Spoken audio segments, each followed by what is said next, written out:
भारत से 1971 की जंग का बदला ले लिया, दोबारा जारियत की तो कुछ नहीं बचेगा, ऐसा जवाब देंगे जो सोचा भी नहीं होगा। वज़ीर आज़म का भारतीय मनसब को दो टोक पैगाम। पसरूर छावनी के दौरे पर अफसरान और जवानों से खिताब, कहा मोदी सुन लो, सिंतास मुआहिदा तोड़ने का कभी सोचना भी मत। पानी हमारा हक और रेड लाइन है, पानी बंद किया तो खून और पानी इकट्ठा नहीं बहेगा। पाकिस्तान अमन और जंग दोनों के लिए तैयार है। भारत को अपनी ताकत पर घमंड था, अफवाज पाकिस्तान ने दुश्मन का गुरूर खाक पे मिला दिया। मोदी अपने भाषण अपने पास रखो, हम अमन के दाई हैं, लेकिन हमारी इस अमन की ख्वाहिश को कभी कमज़ोरी ना समझना। दोबारा ये हरकत की तो मुंह की खाओगे। मौर के हक में फतह पर वज़ीर आज़म का तीनों मुसल्लह अफवाज की क़यादत और जवानों को सलाम, कहा बतौर Pakistani army chief general Asim Munir पर फ़ख्र है, एयर चीफ मार्शल को भी सलाम पेश करता हूँ। पूरी जंग की प्लानिंग आर्मी चीफ ने की, हमारे सपूतों ने दुश्मन को 1 इंच भी आगे नहीं बढ़ने दिया। पाक फ़ज़ाइया ने दुश्मन के जहाज़ों को जिस तरह गिराया वो कोई मामूली बात नहीं। आज दुनिया वाजे पाकिस्तान की सलाहियतों के मोतरफ है। वज़ीर आज़म शहबाज शरीफ ने एक बार फिर मोदी को मसला कश्मीर पर मुज़ाकरात की दावत दे दी, कहा मोदी से कहता हूँ कि आग लगाने की बजाय आगे बढ़ने की बात करें। भारत की दोबारा जारियत का इम्कान मौजूद है, इस वक्त भी सूरत हाल नाजुक है। भारत ने फिर जारियत की तो हमारा जवाब और आलमी रद्द-ए-अमल भी आएगा। वज़ीर दिफा ख्वाजा आसिफ कहते हैं कि मोदी एक कोने में लगा हुआ है, उसका सियासी सरमाया ख़त्म हो गया। मोदी बौखलाहट में कोई भी हरकत कर सकता है, लेकिन मोदी ने कोई कदम उठाया तो सारी दुनिया एक ही कैंप में होगी। वज़ीर दिफा ने कहा कि हमने भारत को जो जवाब दिया उसमें दोस्तों की खामोश रजामंदी शामिल थी। अमेरिका समेत तमाम दोस्त ममालिक हमारे साथ ऑन बोर्ड थे। तारीख में पहली बार साइबर जंग हुई जिसमें भारत का सारा सिस्टम मफलूज हो गया था।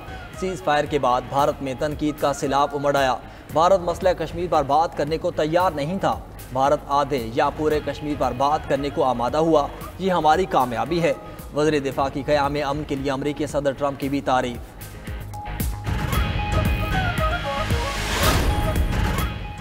अमरीकी सदर का मशरक़ वस्ता में दूसरा पड़ाव भी कामयाब। कतर के साथ $1.2 ट्रिलियन के माहिदों पर दस्तखत। बोइंग की तारीख का सबसे बड़ा माहिदा भी तय पा गया। कतर ने बोइंग से तारीख का सबसे बड़ा जेट तैयारा ऑर्डर किया।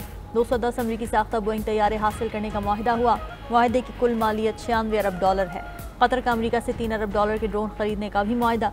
अमरीकी सदर की अमीर कतर के साथ 2 घंटे इन कैमरा मुलाकात। ट्रंप ने अमीर कतर को पसंदीदा शख्सियत करार दिया। जवाब में अमीर कतर ने भी ट्रंप की तारीफों के पुल बांध दिए। ट्रंप का दौरा दोनों ममालिक के दरमियान ताल्लुकात में नई पेशरफ्त करार। ट्रंप ने कहा कि कतर के साथ ताल्लुकात हमेशा मजबूत रहे हैं। ये मुलाकात दिलचस्प और नतीजा खेज रही। इससे कबल दोहा आमद पर ट्रंप का पुरतपाक इस्तकबाल। शाही महल में गार्ड ऑफ ऑनर पेश। सऊदी अमेरिकन इन्वेस्टमेंट फोरम से खिताब में ट्रंप का दहशतगर्दी के खिलाफ पाकिस्तान की कोशिशों का भी एतराफ़। कहा पाकिस्तान ने दहशतगर्दी के खात्मे में अमरीका का भरपूर साथ दिया। पाकिस्तान दहशतगर्दी के खिलाफ मजबूत इत्तेहादी बन चुका। पाक भारत जंगबंदी तारीखी है। खुशी हुई पाकिस्तान और भारत ने कशीदगी को रोक दिया। उम्मीद है पाकिस्तान और भारत की जंगबंदी कायम रहेगी। अमरीकी सदर कल मुत्तहदा अरब अमारात का दौरा करेंगे।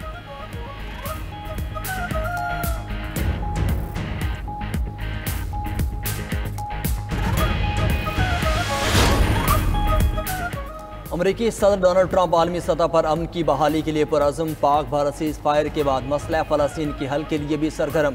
खलीज ताउन कौंसिल के इजलास से खिताब में अमरीकी सदर ने कहा कि गज़ा में अमन बहाल होना चाहिए। यरग़मालियों की रिहाई गज़ा में अमन की बुनियादी शर्त है। ख़ित्ते में कशीदगी फैलाने वाले छोटे ग्रुपों से निमटना होगा। ममालिक के दरमियान प्रॉक्सी वार का खात्मा चाहता हूँ।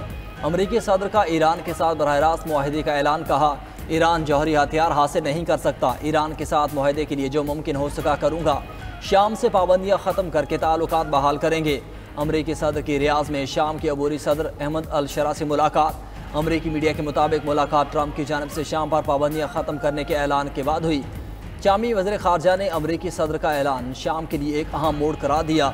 असद अल शेबानी कहती हैं कि शाम पर आयद पाबंदियाँ उठाने के डोनाल्ड ट्रंप के बयान का खैर मकदम करते हैं।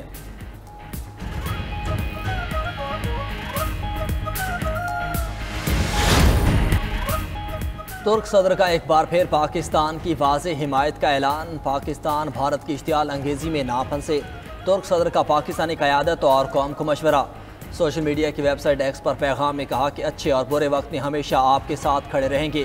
तुर्की और पाकिस्तान का भाईचारा सच्ची दोस्ती की बेहतरीन मिसालों में से एक है। पाकिस्तान पर मिसाइल हमलों पर हमारा मौक़िफ़ बहुत वाज़ेह है। पाकिस्तान की पॉलिसी तनाज़ात के हल में मुकालमे और मसालत को तरजीह देती है। पाकिस्तान भारत के दरमियान जंग बंदी पर खुशी हुई। तुर्की ने तनाव को कम करने के लिए अंत तक कोशिशें की, चाहते हैं कि पाकिस्तान भारत जंग बंदी कायम रहे।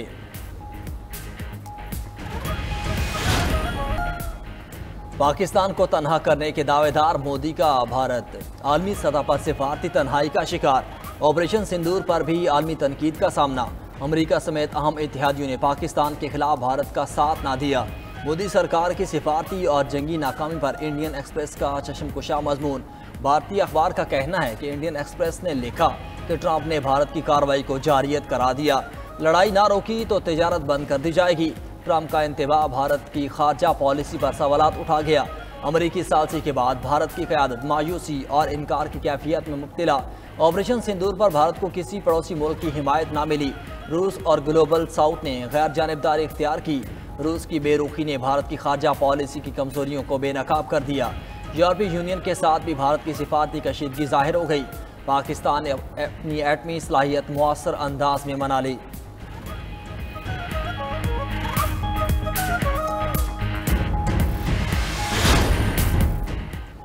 पाकिस्तान को IMF से मौजूदा कर्ज प्रोग्राम की दूसरी किस्त मौसूल। IMF ने 1 अरब 2 करोड़ 30 लाख डॉलर मुंतकिल कर दिए।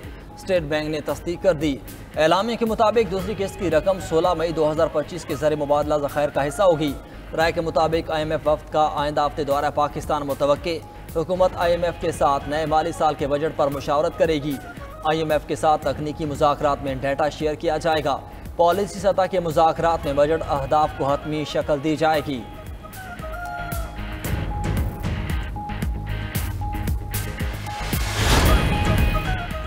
£190 मिलियन केस में अहम पेशरफ। बानी PTI और बुशरा बीबी की सजा मुअत्तली की दरख्वास्तें आज समाअत के लिए मुक़र्रर। इस्लामाबाद हाई कोर्ट के कायम मकाम चीफ जस्टिस सरफराज डोगर और जस्टिस मोहम्मद आसिफ समाअत करेंगे। डिवीजन बेंच दिन 12 बजे समाअत करेगा। बानी PTI और बुशरा बीबी ने सजा मुअत्तल करके जमानत पर रिहाई की दरख्वास्त दायर कर रखी है।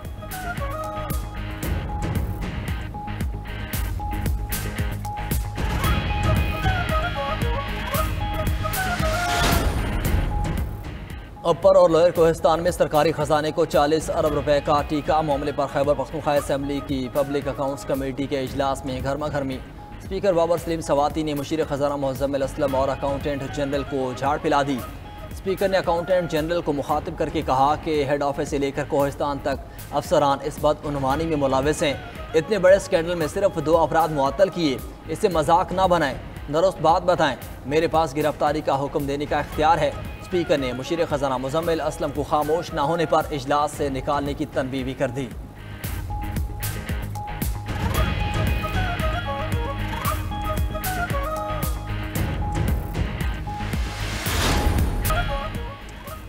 कनाडा के नौमुंतखब वज़ीर आज़म मार्क कार्नी और उनकी काबीना ने ओहदों का हलफ उठा लिया। अमरीका के साथ बिगड़ते तिजारती ताल्लुकात कार्नी हुकूमत के लिए बड़ा चैलेंज। काबीना में मईशत, खारजा पॉलिसी, मौसमियाती तब्दीली और कौमी इत्तेहाद जैसे अहम शोबों के लिए तजर्बाकार शख्सियात शामिल। हालिया इलेक्शन में कई पाकिस्तानी नजाद उम्मीदवारों ने भी कामयाबी समेटी। मार्कानी कहते हैं हुकूमत दरपेश अंदरूनी और बैरूनी चैलेंजेस से निपटने के लिए संजीदगी से इक़दामात करेगी।